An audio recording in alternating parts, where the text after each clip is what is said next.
Here's another look at the modified D18 Golden Era. And what we're going to do is we're going to compare the stock, almost stock. We're going to compare fossil mammoth ivory saddle versus a bone saddle. The guitar has came with a fossil mammoth ivory, and when I did the true vintage slot, I reused that saddle.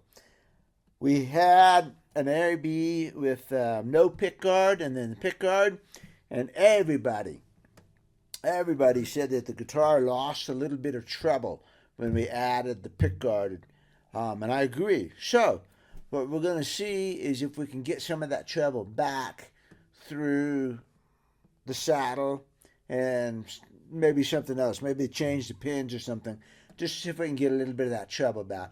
The first thing we're going to do though, going to do the saddle change, because in the past I pretty much always put bone saddles in. When I started dealing with vintage guitars more, they can be kind of bright and aggressive, and the mammoth ivory can sound pretty good with some guitars. 50s D18s, you know, that are bright and nasally, mammoth ivory can sound pretty good. So there's times when it's good stuff. But we got this guitar here, still got it, haven't shipped it home yet. I thought I would go out and do a quick bone saddle and put it in here. The action will be the same. Everything that's going to be the same, the strings and everything. When we get done with that, there's a good possibility that I'm going to change the pins too. So I put that at the end of this so that we'll have an AB with the mammoth ivory and the bone ivory. So that'll settle that discussion. You know, do you like that or not? And then I'll go change the pins to so that we'll have that comparison too. We'll have the bone with ebony pins and bone with probably antique acoustic pins, and you can pick those two, which one you like better. So here we go.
Well, what did I think about all that? What I think about that is I like the bone better. I played this guitar a little bit, with the mammoth ivory ABs, and played it around the house a little bit.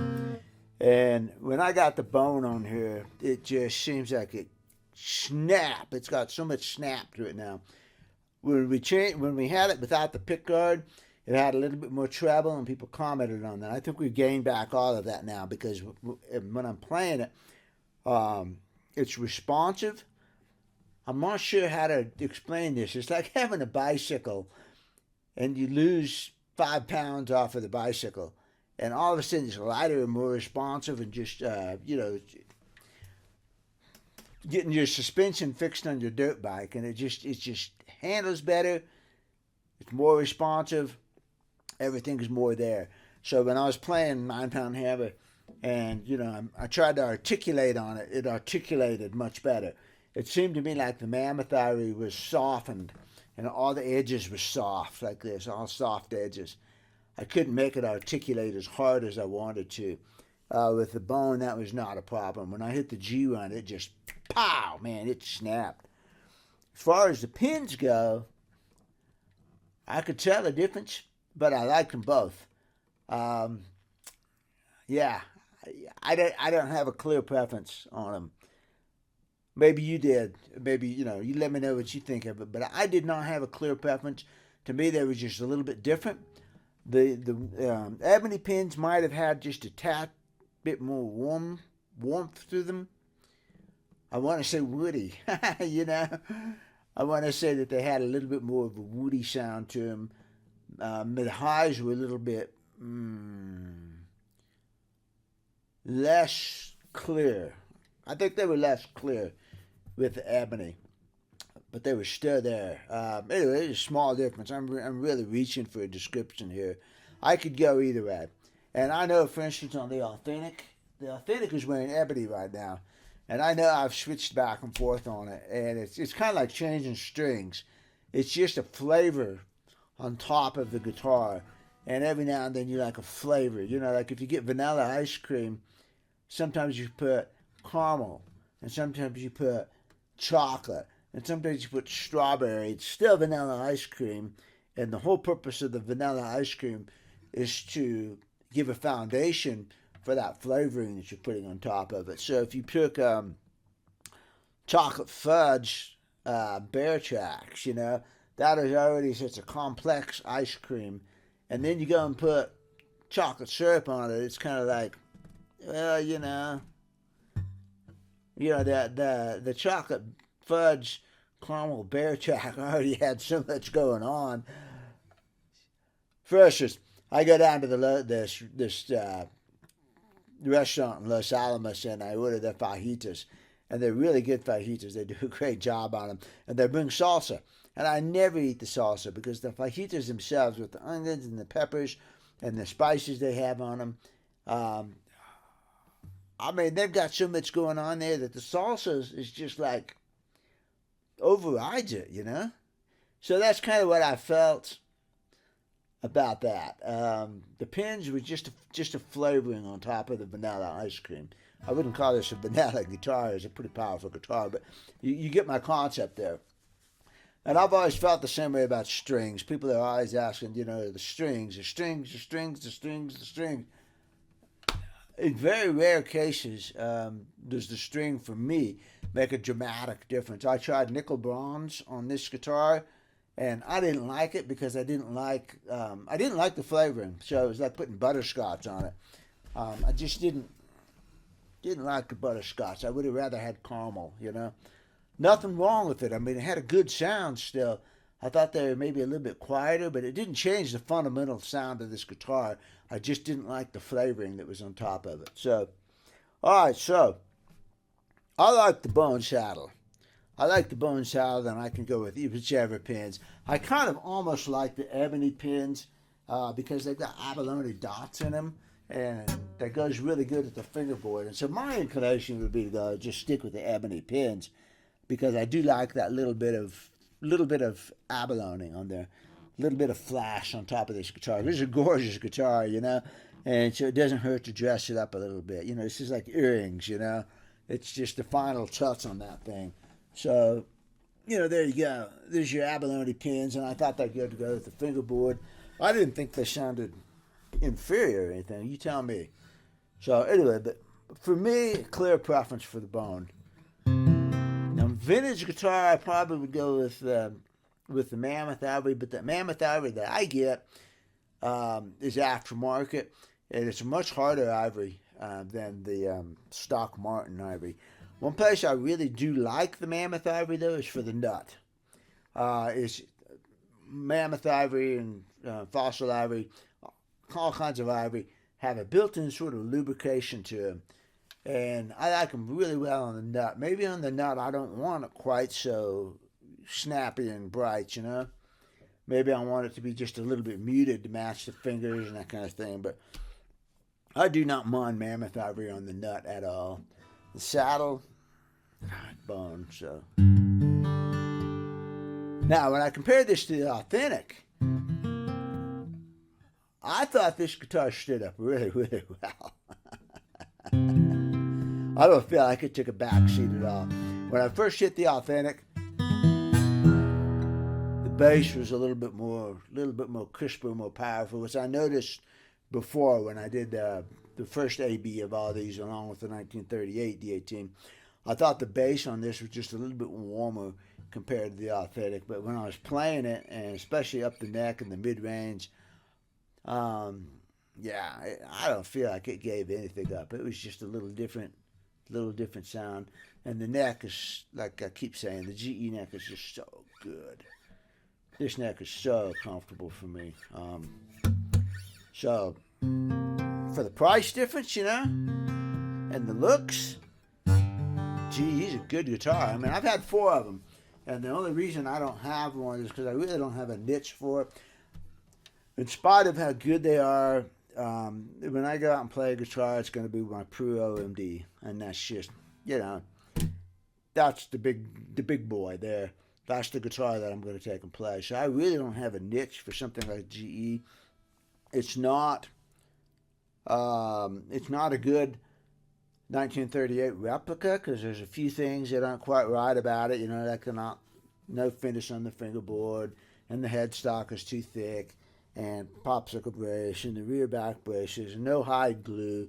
So my whole purpose for having something like this authentic, or all the authentics, is that they're models, and they're closer to the real thing as a model than the GE is.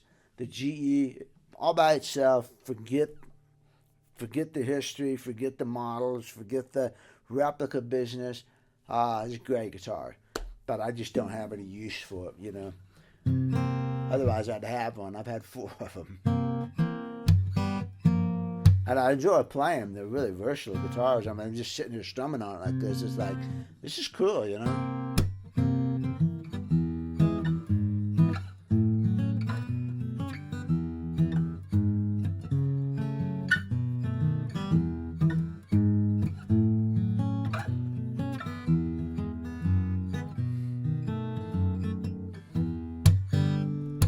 Good guitar. I remember one time at Kaufman Camp, I heard Tony McManus, Celtic guitar player, fantastic guitar player, funny guy, great guy. And he was playing a student's GE. He had it in drop D, and he was doing some, thing in drop D. It just sounded fantastic, It was a really good sounding guitar, sounded great. You couldn't have wanted anything better, really. So I'm happy with it. Tell me what you think about it. Bone? Ivory? Which set of pins did you like? Well, what we really want to hear from the customer, because it's his guitar. But we'll see what he says. I do think moving to the bone was a good move. If nothing else, we heard the difference. So that was a good AB. I have not done a mammoth ivory and bone comparison in a long time, and not with a good mic setup, and that sort of thing. So, worthwhile thing to do that. All right.